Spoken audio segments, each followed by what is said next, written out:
Bonjour à tous et bienvenue sur la chaîne Objectif Dividende pour cette nouvelle vidéo. Combien de temps cela va-t-il encore durer? C'est du jamais vu. Quand va-t-on atteindre le sommet? Plus le marché boursier va continuer de grimper et plus on doit se concentrer sur des compagnies de qualité.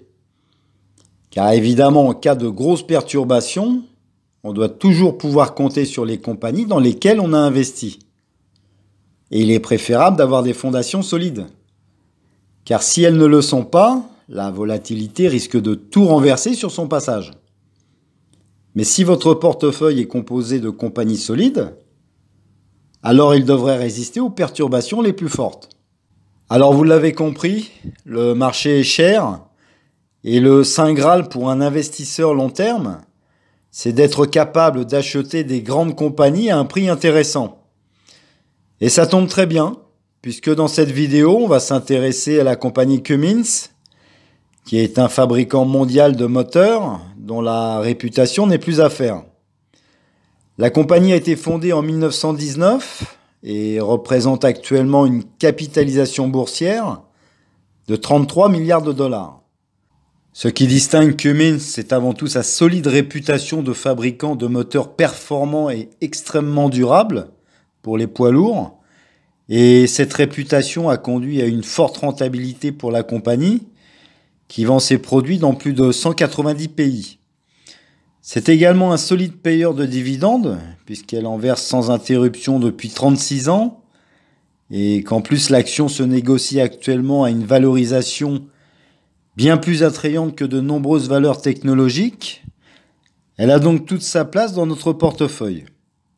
Il faut savoir que de nombreux véhicules utilisent ces moteurs, notamment les poids lourds, les autobus, les machines agricoles, les machines de chantier et également les bateaux. Cette compagnie est donc un peu l'épine dorsale des pays industrialisés, car les biens sont souvent produits et déplacés à l'aide des moteurs fabriqués par Cummins. La compagnie a beau être un géant de la fabrication des moteurs, elle n'échappe pas à la nature cyclique du marché mondial. Mais même en pleine récession, en 2009 par exemple, lorsque les ventes et les profits de la compagnie ont plongé temporairement, elle a maintenu son dividende et celui-ci a continué d'augmenter au fil des années. Malgré cela, beaucoup d'investisseurs se méfient car ils sont inquiets par rapport à la demande mondiale pour les moteurs diesel et à gaz naturel et que celles-ci viennent à diminuer dans le futur. On constate que le cours de l'action s'est affaibli par rapport à son récent sommet situé à 277 $. Et je pense qu'avec une vision long terme, on a donc une bonne opportunité. Il faut aussi prendre en compte qu'à mesure que le marché mondial pour des moteurs propres et économes en carburant augmente, eh bien aucune autre compagnie n'est aussi fortement positionnée que Cummins. Car la compagnie se lance progressivement dans l'hydrogène vert, et la technologie de l'hydrogène continue de prendre de l'importance dans les activités de la compagnie. En tout cas, la direction positionne actuellement la compagnie pour l'avenir avec des investissements dans les technologies renouvelables et les systèmes électriques. On investit donc clairement dans un motoriste pour les transports de demain. Concernant les actionnaires de la compagnie, on retrouve le Vanguard Group, avec plus de 12 millions d'actions, le fonds T. Rowe Price avec plus de 4 millions d'actions et le fonds BlackRock avec plus de 3 millions d'actions. Cummins a augmenté ses revenus de 18,048 milliards de dollars en 2011 à 19,811 milliards en 2020, ce qui nous donne un taux de croissance annuel de 1,04%. Parallèlement, le bénéfice par action est passé de 9,55 $ à 12,01 $ au cours de cette période. Les résultats sont donc vraiment moyens, mais on doit prendre en compte que l'année 2020 n'a pas été tendre avec la plupart des entreprises. Et la fin de cette période de 10 ans en 2020 fausse négativement la croissance à long terme de la compagnie. En ce qui concerne le bilan, Cummins a une position financière excellente.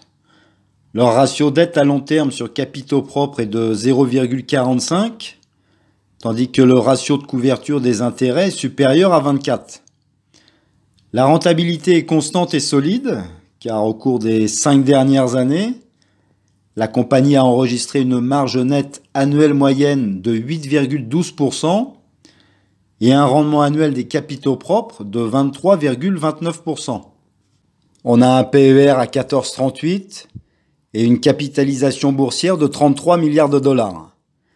Le rendement actuel du dividende est de 2,50% et avec un taux de distribution à seulement 36%, celui-ci reste largement couvert par les bénéfices. Il est de 1,45 $ par action et il est trimestriel. En conclusion, pour les investisseurs à revenus passifs, la génération d'un flux de trésorerie constant à partir de chacun de vos investissements est votre objectif principal. Et en investissant dans la compagnie Cummins, on investit dans une compagnie de qualité avec d'excellents fondamentaux et qui est en train de se positionner intelligemment pour l'avenir de son secteur. Voilà, j'espère que cette vidéo vous a intéressé et que j'ai été assez clair. N'hésitez pas à liker et à vous abonner à la chaîne. Et je vous dis à bientôt pour une nouvelle vidéo.